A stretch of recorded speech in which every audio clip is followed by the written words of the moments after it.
우울증 벗어나기, 우울증에서 벗어날 수 있는 92가지 방법이라고 해서 어떻게 하면 우울증에서 쉽게 벗어나고 잘 살아날 수 있을까 하는 이야기를 나누고 있습니다.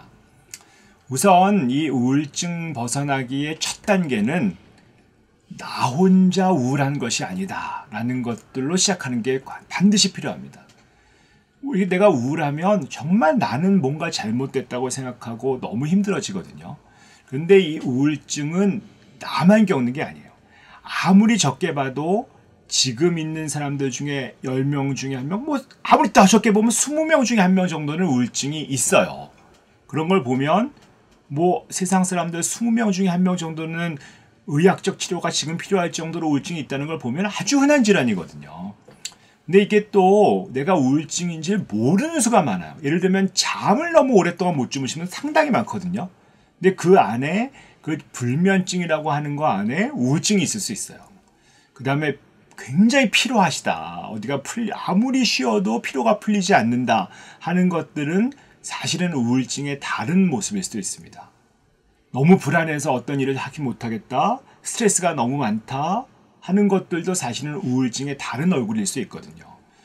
또 굉장히 많은 수가 여기저기 종잡을 수 없는 아주 애매모호한 통증 같은 것들도 우울증의 한 다른 얼굴일 수 있어요. 우리가 뭐 가면성 우울증이란 말을 쓰거든요. 무슨 얘기냐면 우울증이 가면을 쓴 거예요.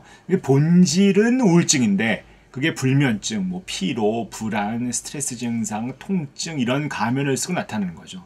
그러니까 통증이 있으면 어떡할까요? 병원을 가보는 거죠. 가서 이제 그 아픈 부위에 그 부위에 통증이 나올 수 있는 여러 가지 질환들을 검사하는 거예요. 근데 검사해도 별로 나오지 않습니다. 의사들은 뭐 스트레스성이다, 뭐라 그럴까, 무슨 신경성이다, 뭐 이런 식으로 얘기를 하는 거죠. 근데 그럴 때 거기에 대해서 무슨 특별히 원인이 없이 아프다라고 할 때는 우선 가장 먼저 생각해야 되는 것들이 우울증이다라는 것들을 우리가 좀 먼저 염두에 두셔야 됩니다. 그래서 보통 특별히 큰 이유가 없는 것 같은데 잠 안 오고 피로하고 힘들고 아프고 하실 때는 우선적으로는 우울증을 먼저 생각해보자라는 것들일 거고, 그러다 보니까 이게 병원에서 우울증이 워낙 흔하잖아요. 그래서 이제 진료과, 뭐 정신과 말고도요, 여러 과에서 진료하시는 분들 중에 상당히 우울증 환자분들이 많아요.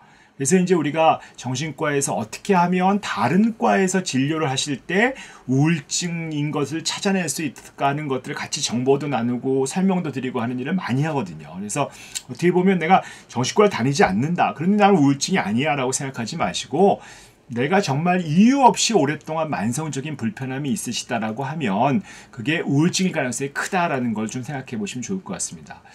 또 이게 뭐 이렇게 성인들만 우울증이 걸리는 게 아니거든요. 의외로 아주 어린 청소년, 뭐 그 전에 아동기 때부터도 우울증은 흔히 있어요.